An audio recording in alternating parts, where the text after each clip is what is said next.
ta puissance dans le nom de Jésus.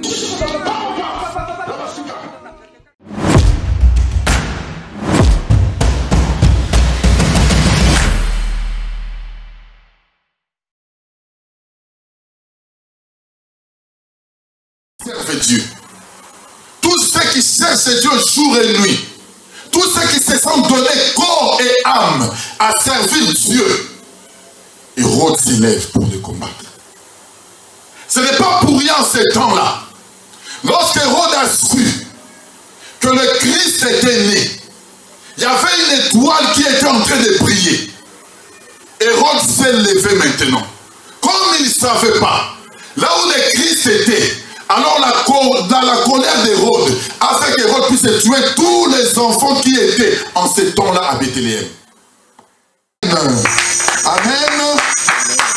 Amen. C'est comme si vous êtes tellement fatigué, je ne sais pas si c'est la chaleur. Si c'est la chaleur, il y a l'eau. Il y a de l'eau qui est là. Hein?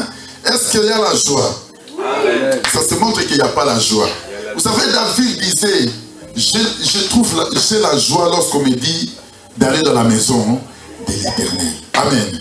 Parce que la joie, tu ne la trouveras jamais ailleurs.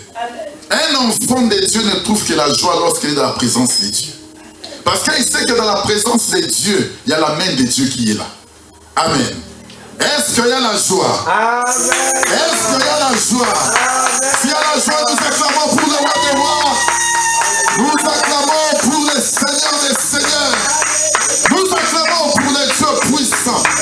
C'est un Dieu merveilleux. C'est un Dieu bon qui nous a donné encore ce moment dans sa présence. C'est pour cela que nous les célébrons. Parce qu'il est le Dieu merveilleux. Amen. Lorsque nous acclamons notre Dieu, nous célébrons sa grandeur et nous célébrons encore sa grâce. Amen. Parce que c'est un Dieu qui nous a sauvés. C'est un Dieu qui nous a bénis. C'est un Dieu qui nous a restaurés. Un Dieu qui nous a donné encore sa faveur. C'est pour ça que nous pouvons les célébrer. Amen. Il est Dieu, vous pouvez vous asseoir. Notre Dieu est tellement puissant. C'est un Dieu merveilleux. Il est le Dieu puissant, le créateur de l'univers. On l'appelle le lion de la tribu de Juda. Amen. Un lion ne recule pas. Un lion, il avance. Un lion détruit. Un lion détruit tout ce qui est dans son passage. Amen. Comme notre Dieu donc est un lion, c'est lui qui nous donne la victoire devant nos ennemis, devant ceux qui nous combattent et devant ceux qui s'élèvent contre nous.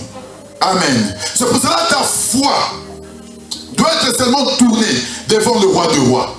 Ta foi doit être tournée devant le créateur de l'univers. Fais confiance à ton Dieu et tu vivras sa main puissante. Amen. Fais confiance à ton Dieu et tu verras encore sa grandeur. Fais confiance à ton Dieu et ton Dieu te parlera. Si ton Dieu te parle, comme c'est un Dieu qui accomplit toutes les choses, il aura aussi la capacité de pouvoir le réaliser. Mais si un homme parle, l'homme peut changer d'avis. Amen. L'homme peut se repentir, mais notre Dieu ne se répand jamais. S'il parle, c'est qu'il accomplira sa parole, parce qu'il est Dieu. C'est pour cela, lorsque tu viens ce dimanche, aie confiance qu'il y a le Créateur qui est là. Amen. Vous savez, il y a beaucoup de gens qui viennent à l'église tristes, parce qu'ils ne voient pas encore la grâce de Dieu. Mais si c'était le président de la République ou le roi de ce monde t'appelle à un rendez-vous, dès que tu rentres dans son bureau, tu as déjà la joie. Amen. Mais lorsque tu viens devant la présence de Dieu, c'est comme si tu ne crois pas que tu es devant le roi des rois. Tu es devant celui qui restaure toutes les choses. Tu es devant celui qui donne toutes les choses. Et tu es devant la personne qui accomplit toutes les choses. Alors présente-toi seulement ce dimanche avec la foi et ton Dieu te donnera ce que ton cœur désire. Parce que c'est un Dieu puissant et un Dieu merveilleux. Amen. Nous allons prendre nos Bibles. Nous allons partager la parole de Dieu. Ce dimanche, notre Dieu nous fera encore grâce. Ce dimanche, notre Dieu nous fera encore grâce Parce que c'est un Dieu puissant. Nous allons partager la parole de Dieu. Et le Seigneur va encore nous bénir. Nous continuons notre marche de sanctification. Et la bénédiction de Dieu va encore se démontrer ce dimanche. J'aimerais que mon frère Thibaut puisse prendre le texte de Matthieu, parce que c'est notre texte de base. Matthieu, chapitre 2.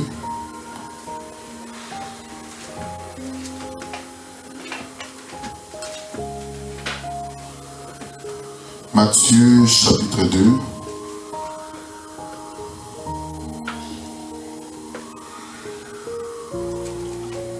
Pour ceux qui ne connaissent pas, le livre de Matthieu, c'est le premier livre du Nouveau Testament. Donc, c'est le tout premier livre, Matthieu, chapitre 2.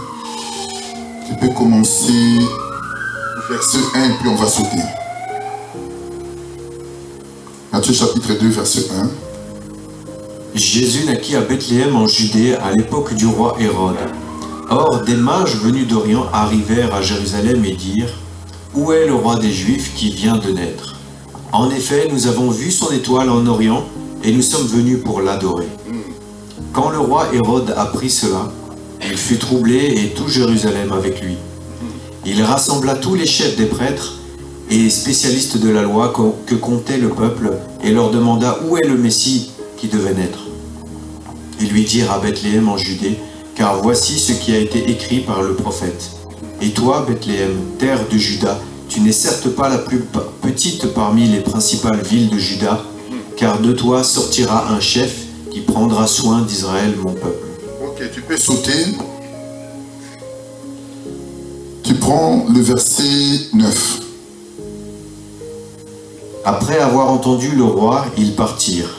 L'étoile qu'ils avaient vue en Orient allait devant eux jusqu'au moment où, arrivée au-dessus de l'endroit où était le petit enfant, elle s'arrêta. Quand il aperçut l'étoile, ils furent remplis d'une grande joie. Ils entrèrent dans la maison, virent le petit enfant avec Marie, sa mère, se prosternèrent et l'adorèrent. Ok, tu peux prendre maintenant le verset 13. Vous à la maison, vous pouvez lire tous les chapitres, nous on est en train de sauter pour le temps. Verset 13. Lorsqu'ils furent partis, un ange du Seigneur apparut dans un rêve à Joseph et dit : Lève-toi, prends le petit enfant et sa mère, fuis en Égypte, et reste-y jusqu'à ce que je te parle. Car Hérode va rechercher le petit enfant pour le faire mourir. Joseph se leva, prit de nuit le petit enfant et sa mère, et se retira en Égypte. Il y resta jusqu'à la mort d'Hérode, afin que s'accomplisse ce que le Seigneur avait annoncé par le prophète : J'ai appelé mon fils à sortir d'Égypte. Ok, tu prends le verset 16.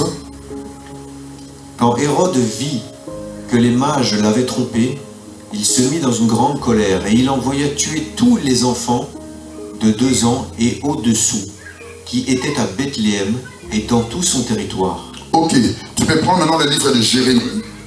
Jérémie 29 à partir du verset 11. Pour ceux qui notent, vous pouvez noter le livre de Jérémie, chapitre 29, verset 11. En effet, moi, je connais les projets que je forme pour vous, déclare l'Éternel, projets de paix et non de malheur, afin de vous donner un avenir et de l'espérance. Ok, notre Dieu est puissant, que le Seigneur donne l'explication à sa parole. Amen. Amen. Amen. Non, c'est comme si vous êtes froid. Je ne sais pas si c'est la chaleur. Amen. Amen. Écoutez, notre Dieu est puissant. Vous savez, lorsque nous célébrons toujours notre Dieu, lorsque nous approchons devant notre Dieu, il est capable d'accorder toutes les choses. Qui croit ce dimanche que notre Dieu a la capacité de le visiter? Amen. Qui croit ce dimanche que Dieu est capable de faire quelque chose? Amen. Qui croit ce dimanche que Dieu est capable de réaliser le projet dans sa vie? Amen. Parce que c'est un Dieu capable, écoute-moi. Un Dieu, lorsque tu t'approches, est seulement la foi qu'il est Dieu. Écoutez, si les hommes peuvent parler, si les hommes peuvent te promettre, et que les hommes ont aussi la capacité de réaliser réaliser leurs promesses, à combien plus forte raison le roi du roi? À combien plus forte raison les seigneurs des seigneurs? Et seulement la foi que si Dieu parle dans ta vie, c'est Dieu accomplira ses promesses. Parce que la parole de Dieu ne pourrit jamais. Hey, la parole de Dieu ne pourrit jamais. Si Dieu a écrit quelque chose dans ta vie, si Dieu a déjà écrit ton bonheur, si Dieu a déjà écrit ton mariage, si Dieu a déjà écrit ton élévation, si Dieu a déjà écrit tes enfants, dis-toi que ce que Dieu a écrit, personne n'a la capacité de l'annuler. Qui peut annuler l'écriture de Dieu? Écoute-moi, si l'homme écrit, l'homme a la capacité d'effacer. L'homme peut écrire, l'homme peut aussi effacer. Mais si Dieu écrit, personne n'a la capacité d'effacer. Qui peut effacer l'écriture de Dieu dans ta vie? Qui peut effacer le bonheur que Dieu est en train de réaliser pour toi? Qui peut annuler les projets de Dieu dans ta vie? Parce que si Dieu écrit, cela reste intact. Parce qu'il est Dieu. Sauf que tu ne peux que faire confiance à ton Dieu. Tu ne peux que lorsque tu t'approches, tu te dis que mon Dieu est capable de faire des choses que l'homme est incapable de réaliser. L'écriture de Dieu, personne ne peut l'annuler. Oh, il est Dieu. Écoutez, nous sommes toujours en train de parler, de partager ou de continuer notre enseignement sur les enfants de 2 ans. Amen. Je ne sais pas si cet enseignement vous bénit ou pas, ou on change d'enseignement. Hein, mon frère Thibaut? Tu veux qu'on continue, on change. On va continuer parce que notre Dieu est merveilleux. Amen. Nous étions en train de voir pourquoi Hérode s'est levé pour détruire tous les enfants des 2 ans. Nous sommes en train de partager un peu, de marcher un peu pour expliquer la nature des enfants des 2 ans. Pour les gens qui n'ont pas suivi nos enseignements, je ne peux pas reculer encore en arrière parce qu'on a parlé de beaucoup de choses. Mais je vais essayer quand même de faire un effort pour qu'ils puissent un peu me comprendre. Amen. Nous sommes en train de marcher pour expliquer la marche des enfants des 2 ans. Qui sont les enfants des 2 ans et pourquoi Hérode s'est levé pour détruire tous les enfants des 2 ans et au-dessous. Amen. C'est là où j'avais expliqué. Hérode veut tuer tous les enfants qui ont l'âge de 2 ans et en bas. Cela veut dire, un enfant peut avoir 1 année, 2 ans. S'il rencontre les soldats d'Hérode, il doit rencontrer la mort. Mais à partir de l'âge de 3 ans, la mort est ôtée. N'est-ce pas? C'est ce qu'on a dit, n'est-ce pas mon frère? Je ne sais pas si vous me comprenez. Tu peux un peu relire cela. Matthieu 2. À partir du verset 16.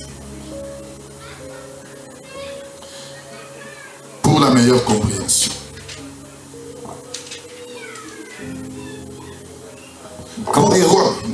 Quand Hérode vit que les mages l'avaient trompé, il se mit dans une grande colère et il envoya tuer tous les enfants de 2 ans et au-dessous. Et au-dessous.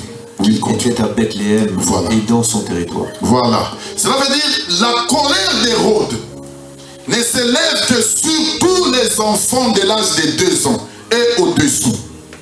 Cela veut dire si tu as l'âge de 1 année, Hérode va aussi tuer l'enfant. Si l'enfant atteint 2 ans, il rencontre les soldats d'Hérode, cet enfant va rencontrer la mort. Mais à partir de l'âge de 3 ans, la mort est ôtée. Amen. C'est là où j'étais en train d'expliquer que les enfants de 2 ans ne représentent que les enfants de Dieu qui ont cru à la parole, qui ont donné leur vie, qui se sont donnés à servir Dieu, corps et âme. Amen. Si tu sers Dieu, si tu t'approches de Dieu, si tu cherches la grandeur de Dieu, sache que tu es ennemi d'Hérode. Qui comprend cela? Amen. Hérode s'élève seulement pour combattre tous ceux qui servent Dieu. Tous ceux qui cherchent Dieu jour et nuit. Tous ceux qui se sont donnés corps et âme à servir Dieu. Hérode s'élève pour le combattre. Ce n'est pas pour rien ces temps-là. Lorsque Hérode a su le Christ était né, il y avait une étoile qui était en train de briller. Hérode s'est levé maintenant. Comme il ne savait pas, là où le Christ était, alors dans la colère d'Hérode, afin qu'Hérode puisse tuer tous les enfants qui étaient en ce temps-là à Bethléem. Amen. Vous voyez pourquoi Hérode cherche à tuer les enfants de 10 ans? Parce qu'il a vu seulement une étoile. Amen. C'est l'étoile qui brillait qui a fait peur à Hérode. Ici, lorsque je parle d'Hérode, je parle d'Hérode comme le diable, comme Satan. Amen. Lorsqu'il voit seulement l'étoile, lorsqu'il voit seulement la grandeur de Dieu, lorsqu'il voit seulement la lumière dans ta vie, dis-toi que tu seras l'ennemi du diable. Le diable ne va jamais t'aimer parce que tu es porteur de la lumière. Amen. C'est ce qui représente tous les enfants des 10 ans. Mais remarquez, lorsqu'Hérode était en train de faire son complot pour tuer tous les enfants qui étaient en ce temps-là à Bethléem, la Bible déclare que Dieu envoya son ange pour dire à Joseph, qui était le père biologique de Jésus, de pouvoir fuir avec l'enfant et d'aller en Égypte, d'attendre jusqu'à la mort d'Hérode. Amen.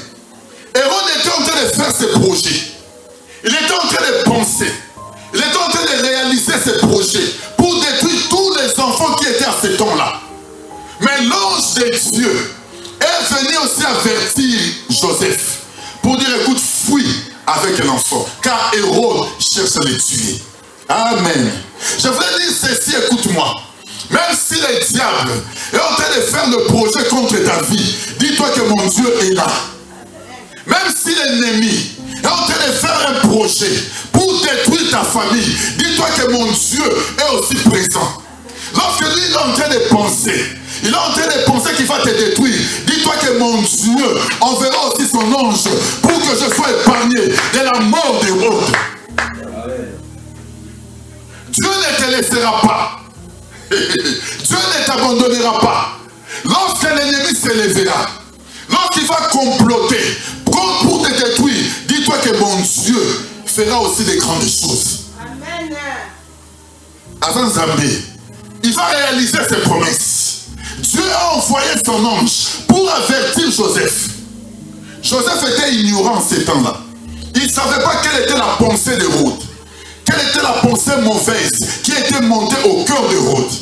Joseph était ignorant. Mais comme Dieu sonde toutes choses, celui qui sonde le cœur et le rein, il savait déjà ce qui était monté dans le cœur d'Hérode. Alors Dieu a envoyé l'ange. Écoute-moi, même si tes ennemis sont en train de manigancer ta perte, ils sont en train de manigancer comment te faire tomber, comment te faire chuter, dis-toi que mon Dieu voit tout. Il est omniscient, omniprésent. Lorsqu'ils sont en train de faire leur complot, dis-toi que Dieu enverra aussi son ange afin que tu sois épargné de leur complot. Parce qu'il est Dieu. Comme il réalise toutes choses, il va t'épargner de la gueule du lion. Écoutez, lorsque David était dans le champ, il était en train de paître les troupeaux de son père. C'est là où Dieu est en train de manifester la main dans la vie de David. Lorsque David arrive maintenant, là où Saoul était, là où l'armée d'Israël était, personne n'avait, il insultait Dieu, mais Saoul était incapable. Il était incapable. Mais lorsque David vient, il pose seulement la question, qui est cet incirconcis qui est en train d'insulter l'armée de Dieu? Amen. Amen. Le bien-aimé, Dieu réalise des grandes choses. Quand toi tu es faible, tu vois que tout ne marche pas, dis-toi que Dieu est en train de réaliser quelque chose. Écoute-moi, Israël était faible à ce temps-là. Ils étaient faibles parce qu'il avait un homme géant. Il avait de l'armure, il avait l'épée. Il sortait jour et nuit. Tout le peuple était dans la peur. Ils étaient terrassés. Mais Dieu était en train de préparer quelque chose pour eux. Dans le projet de Dieu, même lorsqu'Israël ne voyait rien, mais pour Dieu, il était déjà en train de prévoir David. malade d'écouter. Les projets des hommes, hein, ce n'est pas les projets de Dieu. Hey, je ne sais pas si quelqu'un me comprend. Là où toi tu vois que tu es limité, tu vois que tout est fini, rien ne marche, dis-toi que c'est là où Dieu va commencer maintenant. Hey, c'est là où Dieu va commencer. Dieu commence hein, là où l'homme est limité, là où l'homme est à bout, là où l'homme ne voit plus le chemin, là où l'homme voit qu'il est contre le mur, c'est là où maintenant Dieu peut commencer la marche avec toi. Israël était incapable. Dieu avait déjà prévu quelque chose pour eux. Donc le libérateur était déjà là. David était déjà préparé pour le combat. Il était déjà préparé, mais personne ne le voyait. Parce qu'il était dans la brousse, il était dans les champs. David était formé par Dieu. Écoutez, c'est pour cela, cherche dans ta vie que Dieu puisse vraiment te parler. Cherche dans ta vie que Dieu puisse te parler. Que Dieu puisse te démontrer sa grâce. Que Dieu puisse te montrer les choses cachées. Quand toi tu ne vois rien, tu ne sais pas ce que Dieu est en train de préparer pour toi. Quand toi tu es en train de pleurer en ce moment, tu te dis que Seigneur, je suis limité. Je n'arrive plus. Comment je peux m'en sortir dans cette situation? Dis-toi que Dieu est déjà en train de préparer un plan pour toi. Dieu a toujours un plan B caché. Écoute-moi, lorsque les gens te disent que c'est fini pour toi, les gens sont en train de se moquer de toi, les gens sont en train bien aimé de te rejeter, dis-toi qu'il y a un plan B que Dieu a déjà préparé pour moi. Le plan B pour Israël était David. Qui pouvait croire qu'un petit enfant pouvait venir délivrer tout un peuple? C'était le plan B que Dieu avait caché, que Israël ne connaissait pas. Même donc le Philistin, il n'avait pas l'idée que David sortira. Amen. Il est Dieu. Dieu prépare toujours un plan B. Un plan B pour te faire sortir de la situation. Il prépare toujours un plan B pour pouvoir te faire sortir des problèmes. Un plan B pour pouvoir te faire sortir mais là où tu es par terre. C'est un Dieu puissant. Écoutez, je voulais dire ceci. Vous savez, lorsque Satan, le diable est venu dans les jardins, il ne connaissait pas le projet de Dieu, n'est-ce pas? Pour lui, il voulait détruire la personne que Dieu avait créée, la personne que Dieu avait donné le commandement, la personne que Dieu avait donné le pouvoir. Lorsque le diable vient, il s'est dit, écoute, je vais détruire cet homme. Lorsque je le détruirai, le projet que Dieu avait dans sa vie ne va plus se réaliser. Ça, c'était la pensée du diable. Amen. Mais le diable ne savait pas que Dieu a toujours un plan B qu'il cache. Amen. Écoutez, remarquez, si le diable avait la connaissance que si l'homme tombe, Dieu avait déjà préparé l'agneau immolé depuis l'éternité. Est-ce que le diable pouvait venir pour faire tomber l'homme? Il pouvait venir. S'il savait que même si je viens faire chuter l'homme, Dieu va venir les relever. Parce qu'il avait déjà préparé quelque chose, que si l'homme tombe, je viendrai pour pouvoir les relever. Ça veut dire que le diable ne connaît rien dans notre vie. Il ne connaissait pas le plan B que Dieu avait déjà caché. Dieu peut les laisser faire. Il est venu aussi dans les jardins, il séduit la femme. Il séduit l'homme. L'homme tombe dans les péchés. Et le diable était content de voilà, je les ai détruits. Maintenant, comme je les ai détruits, Dieu va les chasser. Mais il avait oublié aussi une chose, que Dieu avait déjà préparé un plan pour élever l'homme qui était tombé. Amen. Je ne sais pas si quelqu'un me comprend.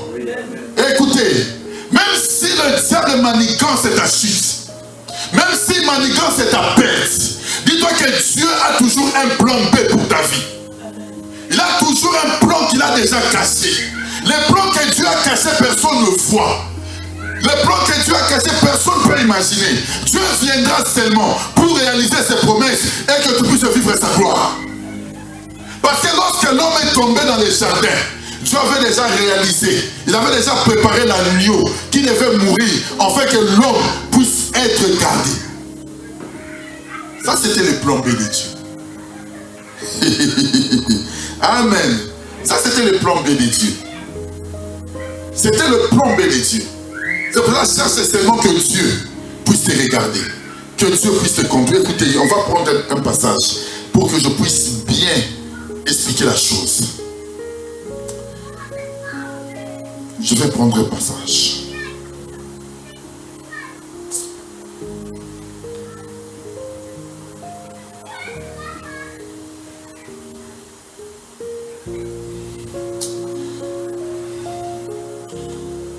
Prends le livre de Ecclésiaste. Ecclésiaste 3, à partir du verset 11. Dieu garde toujours un plan B. Amen. Les gens voient que le plan A, c'est qu'ils sont en train de voir dans leurs yeux, mais ils ne savent pas ce que Dieu est en train de garder en arrière. Amen. Remarquez, Ecclésiaste 3. Ecclésiaste 3, nous allons marcher. Il y a encore de l'heure, nous allons bien faire asseoir la chose. Ecclésiaste 3. 3.11. Hein? 3.11. Il fait toutes choses belles au moment voulu. Il a mis dans leur cœur la pensée de l'éternité même. Même si l'homme ne peut pas comprendre l'œuvre que Dieu accomplit du début à la fin. Ok. Écoutez. Même si l'homme ne peut pas comprendre le plan que Dieu a fait quoi? Répète un peu cela. Il fait toutes choses belles en son temps. Oui. Vas-y. Même il a mis dans le cœur de l'homme la pensée de l'éternité. Oui. Même si l'homme ne peut pas comprendre l'œuvre que Dieu a accomplie du début à la fin. L'homme ne peut pas comprendre l'œuvre que Dieu accomplit du début à la fin. Pour dire que l'homme est limité. Amen. L'homme est limité. Là où toi tu es limité, Dieu n'est pas limité. Parce que l'homme ne comprend pas le plan de Dieu. Les gens qui te voient aujourd'hui, les gens qui peuvent te négliger aujourd'hui, ils ne savent pas ce que Dieu a préparé pour toi demain. Ils ne connaissent pas ce que Dieu est en train de préparer pour toi.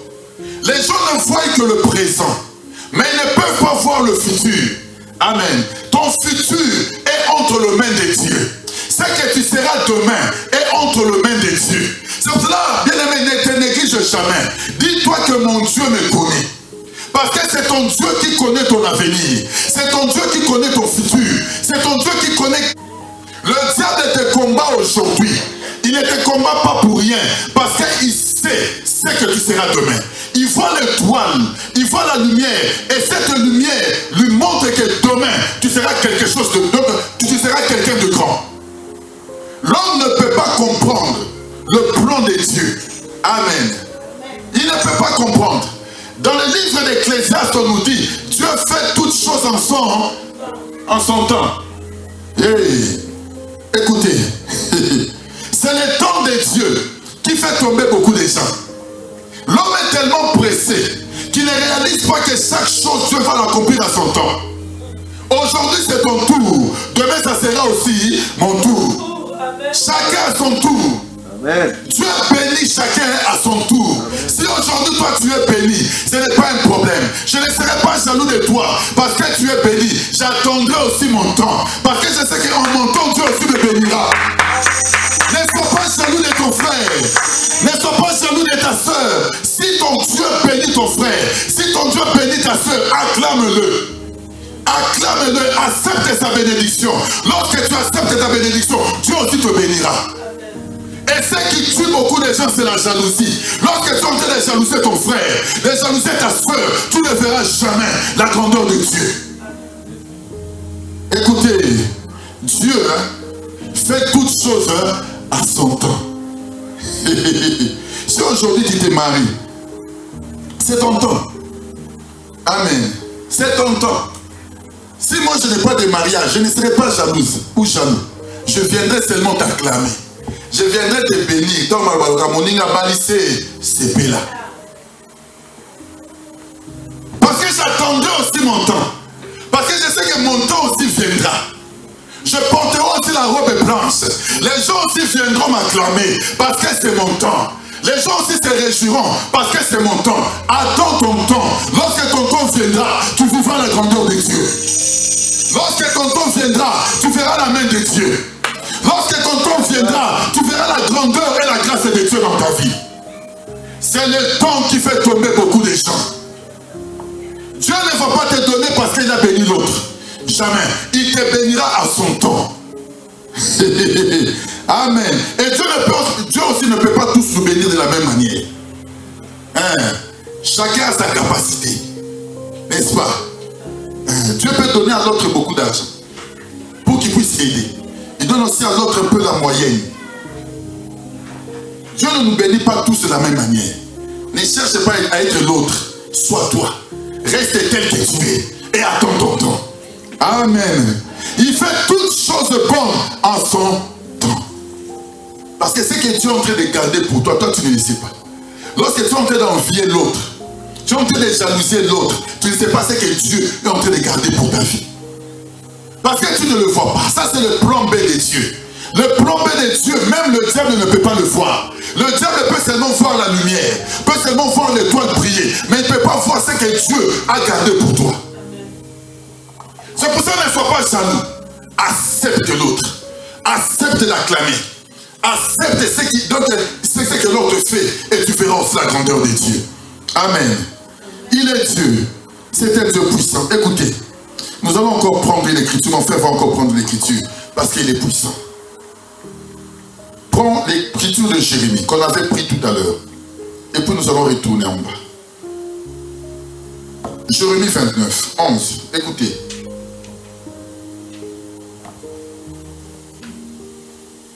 En effet, moi, je connais les projets que je forme pour vous, déclare l'Éternel. Projets de paix et non de malheur, afin de vous donner un avenir et de l'espérance. Ok.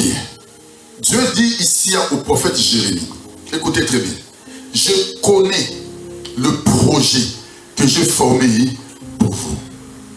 Lorsque le prophète était en train d'écrire ou de parler ici, le peuple d'Israël était en captivité, en esclavage en Babylone. Ils étaient esclaves.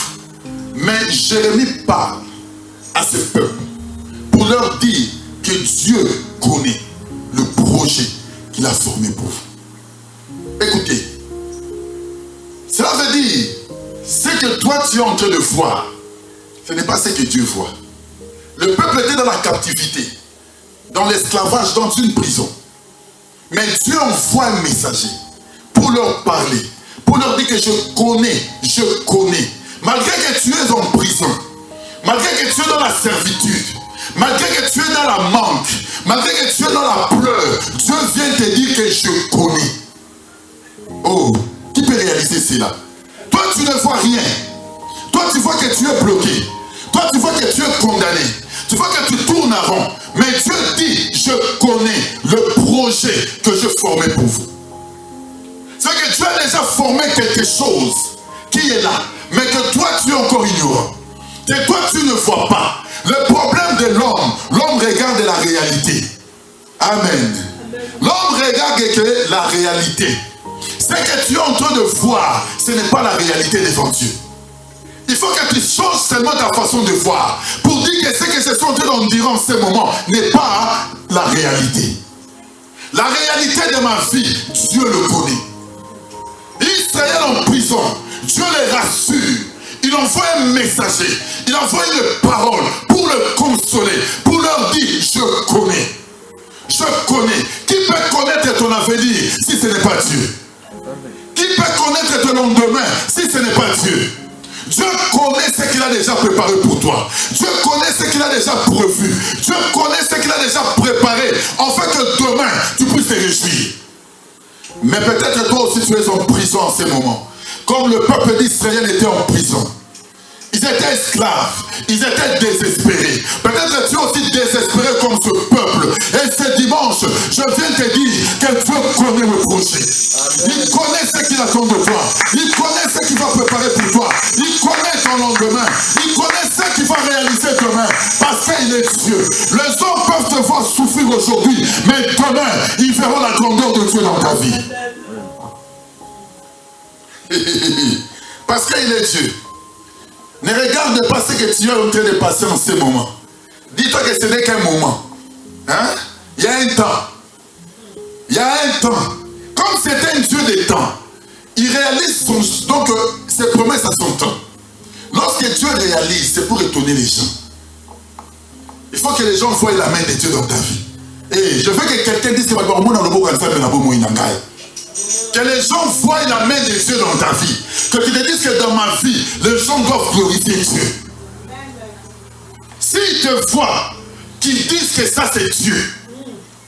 Ça c'est Dieu. Dieu a la capacité de transformer une personne, d'échanger. Il dit, la Bible déclare, il est capable de prendre des personnes de la poussière et de les ramener où? Sur le trône.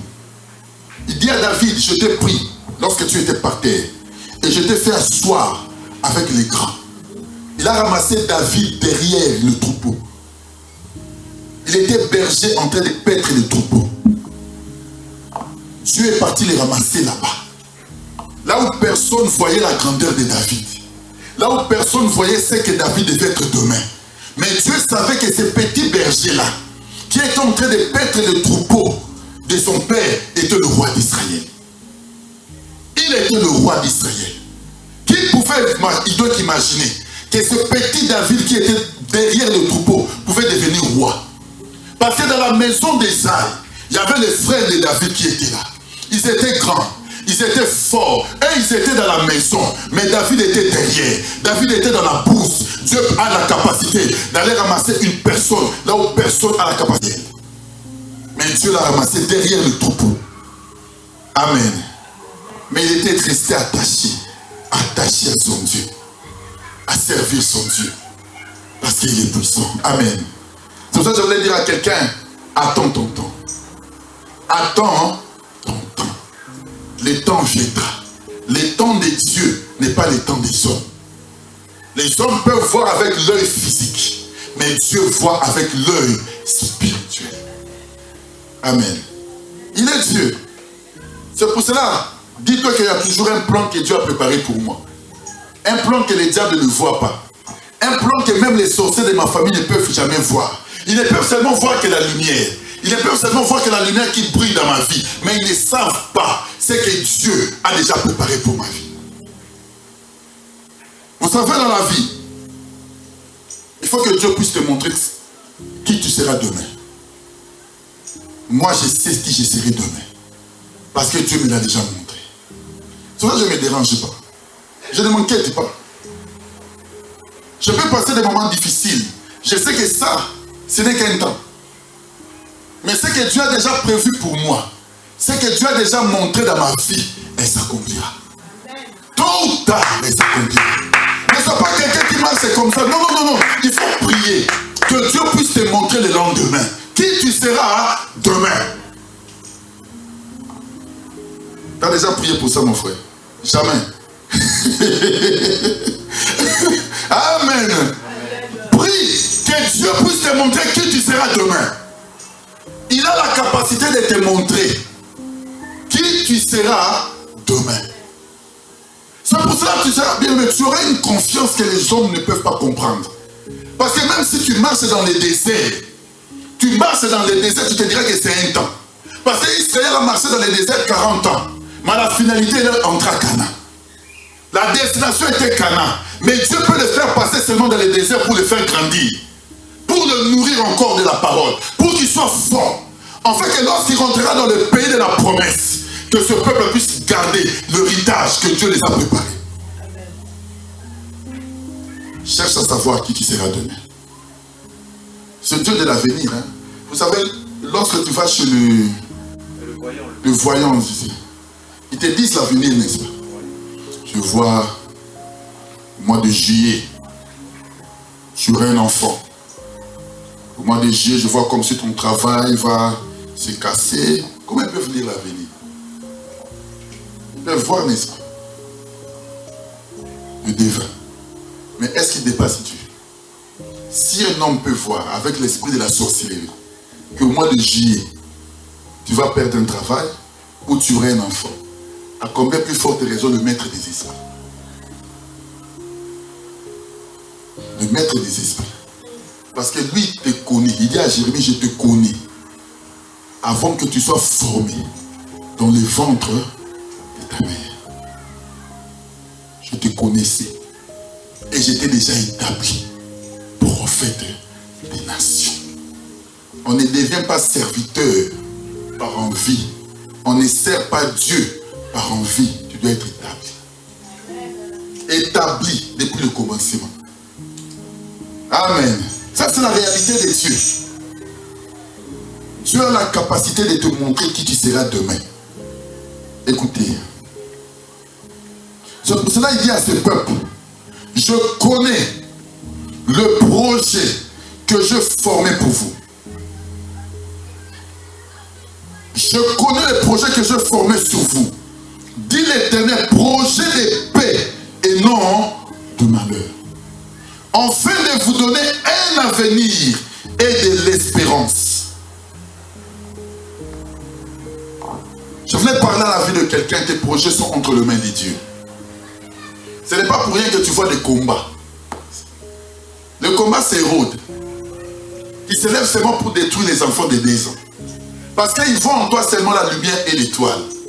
Il ne peut que voir la lumière. Mais le diable ne peut jamais connaître tout de ta vie. Jamais. Jamais. Il ne peut que voir la lumière. C'est la lumière qui dit, ah, toi, tu es suspect. Amen. C'est la lumière qui brille, c'est moi le diable. Ah, il faut faire attention avec celui-là. Mais il ne sait pas qui tu seras demain. Dis-toi qu'il y a un plan B. Plan B que tu as déjà préparé. Vous savez, lorsqu'Israël était en Égypte, Moïse est venu. Il a frappé l'Égypte de plusieurs plaies. Il y en avait 10, n'est-ce pas? Il a frappé 9 plaies. Il a changé l'eau en sang. Le peuple n'est pas sorti. La poussière en poux. Il a fait toutes sortes de miracles. Pharaon est resté ferme. Ça, c'était le plan A. Moïse a frappé l'Égypte de toutes sortes de plaies. Pharaon libère le peuple et dit non, non, non, vous ne sortirez pas, vous allez rester ici. Dieu dit, ah, comme j'ai montré tout mon plan A, Pharaon n'a pas libéré les peuples. Maintenant, je vais leur montrer le plan B. Amen. Le plan B, Dieu dit seulement à Moïse, dit au peuple de prendre seulement l'agneau. Qu'ils puissent ramener l'agneau dans chaque maison. Ils vont immoler seulement l'agneau et ils vont mettre les sang dans les linteaux. Dans toutes les maisons des enfants d'Israël, qu'ils mangent l'agneau et qu'ils mettent les sang. Ça, c'était le plan B de Dieu. Il dit, ce soir, le destructeur va passer. Dans toutes les maisons où il verra les sangs, il passera outre. Et il rentrera détruire tous les premiers-nés des Égyptiens. Ça, c'était un plan B que personne ne pouvait imaginer. Pharaon qui était têtu, qui ne bougeait pas sur son trône, mais le plan B l'a fait bouger. Lorsqu'il a vu la mort entrer dans sa maison, depuis, donc entrer même dans tous ses serviteurs jusqu'aux animaux, il y avait le pleur dans les pays d'Égypte, dans la maison de Pharaon. Pharaon a compris que ça c'est la main de Dieu. Amen. Ça c'est la main de Dieu. Plan B ira te rater. Ça ne rate jamais. C'est comme si tu es un boxeur. Un boxeur, tu es dans le combat. Tu donnes des coups. Tu gardes ta droite. Tu peux donner ton coup dans la main gauche, n'est-ce pas? La personne va aussi essayer de partir un peu à côté. Mais ça, tu le gardes. Parce que lorsque tu sortiras à la droite, la personne sera KO. Dis-toi que mon Dieu est en train de préparer un chaos pour les diables. le diable sera chaos ce midi. Parce qu'il ne connaît pas le plan que Dieu est en train de préparer pour toi. Dieu est en train de préparer des choses merveilleuses pour ta vie. Il est en train de préparer des choses meilleures. Il est en train de garder un plan B. Le plan B de Dieu dans ta vie, c'est ta bénédiction. Le plan B dans ta vie, c'est le bien-être, c'est le bonheur. Le plan B de Dieu dans ta vie, c'est la grandeur. C'est que Dieu prépare pour toi. Le monde des ténèbres ne peut pas voir. Ils ne peuvent que voir la lumière, mais ils ne savent pas ta grandeur. Où c'est que Dieu est en train de préparer pour toi. Alors ne te néglige pas. Reste au pied de Dieu. Continue à les servir. Continue à prier. Car dis-toi que mon Dieu est en train de réserver quelque chose de bon. Il est en train de réserver quelque chose de meilleur. Quelque chose qui va bouger les gens. Lorsque les gens me regarderont, ils verront la grandeur de Dieu. Ils verront la grâce de Dieu. Ils glorifieront Dieu parce que Dieu a parlé. Ça, c'est le plan B de Dieu. Le plan B de Dieu bouge les ennemis. Même les sorciers de ta famille ne peuvent plus te retenir. Parce que là, ils ne pourront pas bouger. Parce que Dieu va manifester sa main. Il va manifester sa main. Pharaon qui était resté assis. Mais lorsque bien-aimé l'agneau est mort, Pharaon a bougé. Il a bougé, dit à Moïse, écoute, sors. Sors avec ton peuple. Je ne veux plus vous voir rester en Égypte. Je parle à la vie de quelqu'un. Les sorciers de ta famille te laisseront sortir. Lorsqu'ils verront la grandeur de Dieu, ils ne pourront plus te retenir. Ils ne pourront plus retenir ton mariage, ni tes enfants, ni ta famille. Ils te chasseront. Ils disent non, non, non, non, non. Celui-là, on ne le touche plus. Parce qu'on a vu la main de Dieu. La main de Dieu bouge les ennemis. La main de Dieu bouge les ennemis. Le monde satanique peut bouger parce qu'ils ont vu la main de Dieu. Alors dis-toi seulement qu'il y a un plan B que Dieu a réservé pour ma vie. Pour ma vie. Vous savez, en Israël, lorsqu'ils sont sortis, lorsque le peuple israélien est sorti de l'Égypte, ils sont arrivés dans le désert. Il y a un roi de Moab qui s'appelait Balak. Il est parti chercher un devin qui était Balaam. Il dit, écoute, viens. Balaam, viens. Je te donnerai de l'argent. Mais moi, mon problème est que tu maudisses ce peuple. Maudis seulement ce peuple. Parce que c'est que lorsque le peuple maudit, le peuple ne peut plus voir la grâce de Dieu. Alors le problème de Balak était de maudire le peuple. Il appelle un devin. Il dit, maudis-moi ce peuple. Mais lorsque le devin vient, il dit à Balaam, non, on va terminer ici. On va terminer ici. 5 minutes. On va terminer ici. Tu vas comprendre que les sorciers de famille vont te lâcher aujourd'hui. Prends l'écriture, mon bien-aimé. Nombre. Prends nombre 27. Attends, nombre 23. Nombre 23. Nombre 23. Attends. Nombre 23.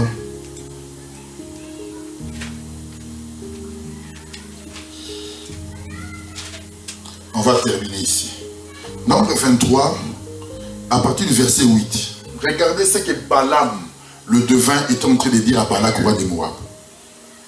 Comment pourrais-je maudire celui que Dieu n'a pas maudit? Ok. Écoute un peu. On appelle quelqu'un un devin pour maudire le peuple. Et lorsque Balaam vient, il regarde seulement Israël qui est en train de camper.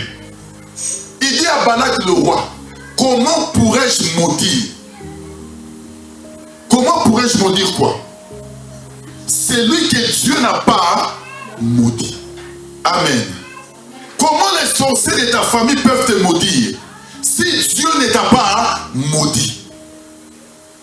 Même Balaam était incapable de déclarer une parole de malédiction devant Israël. Parce que lorsqu'il voyait Israël, il voyait que la bénédiction de Dieu.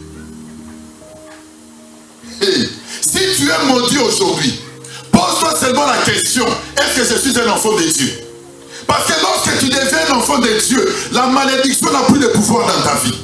Amen. Si Balaam n'avait pas la capacité de maudire Israël, parce qu'il savait que ce peuple était béni, donc était béni. Ils étaient bénis. Un enfant de Dieu ne pleure jamais parce que c'est qu'il y a la bénédiction de Dieu dans sa vie. Les sorciers peuvent te combattre, mais ils ne peuvent jamais te maudire. Bon, maudire, parce que Dieu t'a déjà béni, comment ils peuvent te maudire? C'est ce que Balaam a vu. Il a déclaré, comment maudirais-je celui que Dieu n'a pas maudit? Si Dieu ne t'a pas maudit, comment les sorciers peuvent te maudire? Comment les sorciers peuvent te maudire parce que Dieu ne t'a pas maudit? Remarque maintenant, qu'est-ce qu'il dit maintenant au verset 20? Prends le verset 20. Voici, j'ai reçu l'ordre de bénir. Il a béni. Je ne révoquerai pas sa décision. Écoutez. On appelle un sorcier pour maudire. Il commence d'abord à dire, comment maudirais-je celui que Dieu n'a pas maudit? Et Dieu donne aussi l'ordre à un sorcier. Il a dit, écoute, va, bénis Israël. Bénis-le. Ce que Balaam vient, il était venu pour maudire. Mais il a commencé à bénir le peuple. Parce qu'il a reçu l'ordre de qui?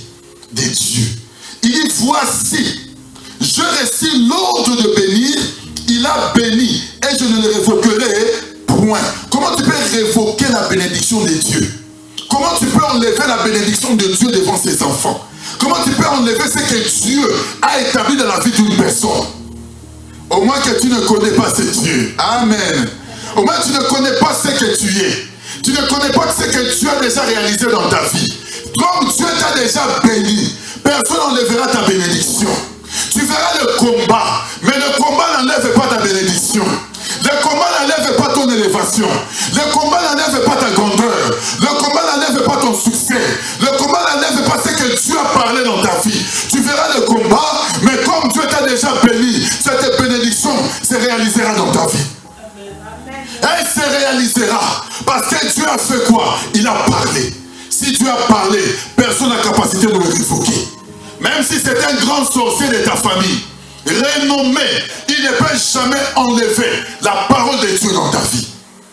Comme il ne peut jamais enlever, alors je déclare la vie de quelqu'un, les sorciers de ta famille te béniront. Ils te béniront. Ils viendront te dire que toi tu es béni. Un sorcier viendra. Lorsqu'il te regardera, il te dira que tu es béni. Parce qu'il fera la bénédiction de Dieu. Il ne peut jamais révoquer ce que Dieu a déclaré. Alors dis-toi que si je suis béni, alors la malédiction n'a plus de pouvoir dans ma vie. C'est pour cela Romains 8 nous dit, qu'est-ce que Romains 8 nous dit? Il n'y a plus maintenant aucune condamnation pour ceux qui sont en Jésus. Alors change ta façon de voir. Change ta façon de marcher avec Dieu. Si tu te dis que tu es maudit, alors c'est que tu es aussi maudit. Mais Dieu ne t'a pas maudit. Dieu te bénit. Lorsque Dieu te bénit, personne n'a la capacité d'enlever cette bénédiction. Que le combat ne te dise pas que tu es maudit. Ou que le diable a la supériorité dans ta vie. Le combat, c'est seulement pour te fortifier. En fait, que tu sois forte et que tu touches ta bénédiction. Nous allons nous lever pour prier. Il est le Dieu puissant. Rabba Shanda Yotorogo Saka. Shinda ya baba papa papa. Prudaba Santorogo Shinde Rebeseki. Il est Dieu, Seigneur. Prie maintenant là où tu es. Prie maintenant là où tu es pour ta vie. Prie là où tu es, que le Seigneur puisse réaliser ses projets dans ta vie. Dis Seigneur, le plan B que tu as gardé pour moi, le plan B que l'ennemi ne peut pas voir, réalisez-le ce dimanche, que je puisse marcher avec toi. Que je puisse voir ta grandeur, que je puisse voir ta lumière. Parce que tu es Dieu. Réalise tes projets, réalise tes projets. Réalise tes projets, ta grandeur, réalise tes projets, tu es Dieu. Dis Seigneur, j'ai besoin de toi, j'ai besoin de voir ton nom. J'ai besoin de voir ta grandeur, j'ai besoin de voir ta grâce. J'ai besoin de voir ta lumière parce que tu es Dieu. Merci Seigneur pour ton nom. Merci Seigneur pour ta grâce. Merci Seigneur pour ta grandeur. Je te dis merci de ce que tu es en train de réaliser. Je te dis merci de ce que tu es en train de préparer. Tu prépares déjà des grandes choses pour ma vie. Merci. Merci. Au nom de Jésus-Christ, nous avons ainsi prié. Amen. Amen. Oui, nous allons mettre nos offrandes. Celui qui a ramené quelque chose de la part de Dieu peut donner. Et puis nous avons fini notre culte d'action des grâces. Nous nous retrouvons le jeudi pour notre prière de jeudi de feu. Amen.